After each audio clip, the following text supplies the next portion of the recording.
Congressman Paul, thank you so much for talking to us. Thank you. Nice to be with you. Let me start right away with your immigration policy.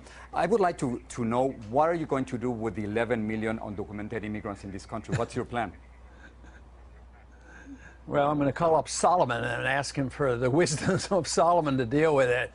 I do not believe it's possible, even if you wanted to round up 11 million people and send them off. I have no desire to do that, but it still leaves questions on, exactly what you do.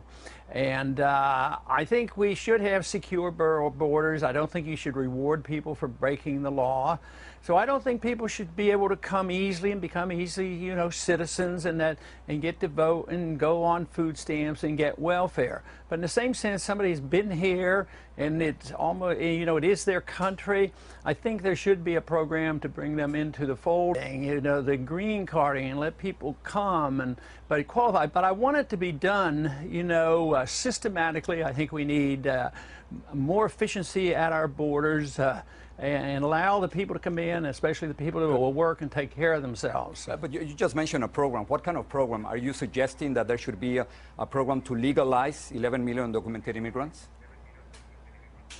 Yeah, I don't think we should. I think legalizing is one thing, that they're not criminals, and let people, get a work permit or, work within the system.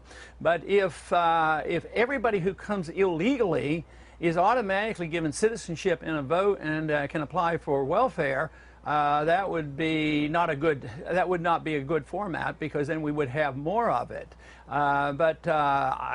You ask about what we do with 11 million, and I would say you have to work out a program of assimilation, but you can't just say borders don't count and people should be rewarded for breaking the law. I don't believe in that. Now, as you know, children of undocumented immigrants who are born in the United States are U.S. citizens, just like you and me.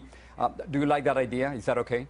I just think the mere fact of stepping across the border and having a child, and I'm an OB doctor, and I had to take care of a lot of emergencies, deliveries, and people came for the sole purpose of that. No, I don't think that should be automatic. I think that we should have more control of our borders. So you want to change the Constitution? Is that what you're saying?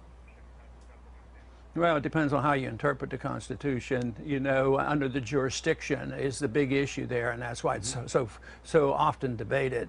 What does under the jurisdiction mean? If you're illegal, you might not be considered under the jurisdiction of the U.S. government. Congressman, so if you are not for immigration reform, if you do not agree with the idea that the children of undocumented immigrants should become automatically U.S. citizens, how are you going to get 35% of the Hispanic vote if you become the Republican candidate? I mean, it would be almost impossible. As you know, most Hispanic voters don't agree with you.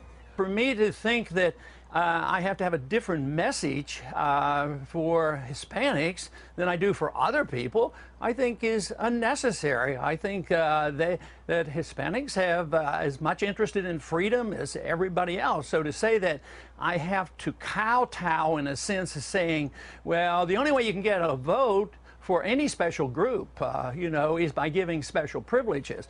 I don't want to punish anybody because they belong to a group, but then nobody should get a special privilege either. Talking about foreign policy, let me ask you about Mexico. As you know, in the last 4 or 5 years, more than 40,000 people have died. President Felipe Calderón just denounced that most of those deaths could be attributed to arms being sold in the United States. Would you support any kind of restriction in the United States to prevent those arms, American arms, going to drug traffickers in Mexico? Well, the scandal that's going on there, some of that was deliberate, and and the FBI was involved. That is a real scandal, and I think that is an outrage.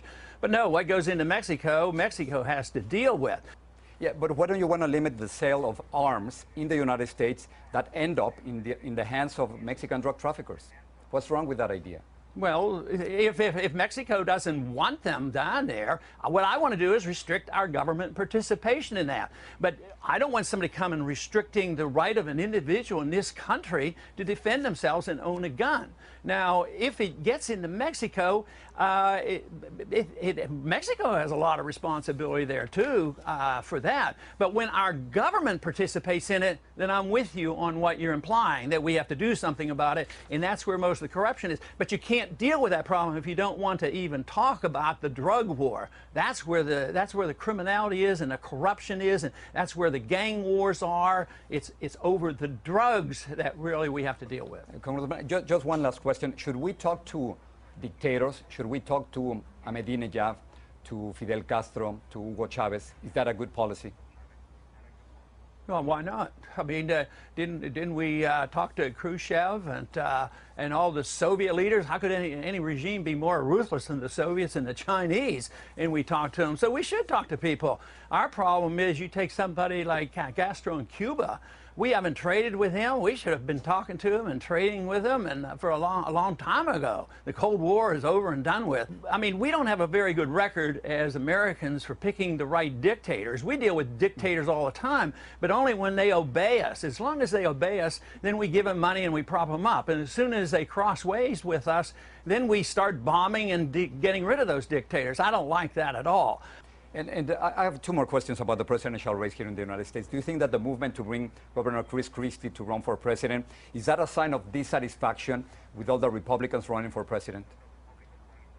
No, that vote just gets diluted. So a new person come in like Christie won't affect my supporters because my voters and my supporters are much more stronger on the issue of personal liberty and peace and prosperity, and they understand exactly what I'm talking about. And then finally, many Hispanics have the impression that Republicans are not really interested in saving the economy or cooperating with President Barack Obama, but their sole interest, they tell me, is to beat President Barack Obama next year. What's your take on this? Well, that's what Democrats are there for, to beat the Republicans, and the Republicans are generally there to beat the Democrats. As much as they fight and fume, they're only after power. You put them in and they do the same old things. Obama ended up doing the same thing that Bush did. He was going to stop the wars, and look at what we ended up with. So he didn't live up to his promises to his own base. The liberals who put him in, and he hasn't really performed very well. But the Republicans, when they get in, they act like Democrats, and they promote big government spending and all the debt. And that's why people are so disgusted in this country, and that's why the Tea Party movement is so strong, because they're tired of politics as usual. Yeah, can you tell us for sure that the Tea Party is not anti-immigrant? I can't tell you a thing about it because it's sort of all over the place. At one time, the Tea Party was started with what we were doing 4 years ago, and they were very anti-war, anti-Federal Reserve, and they weren't anti-immigrant. But masses of number of people came in and sort of co-opted, the system, and they tried to change the message.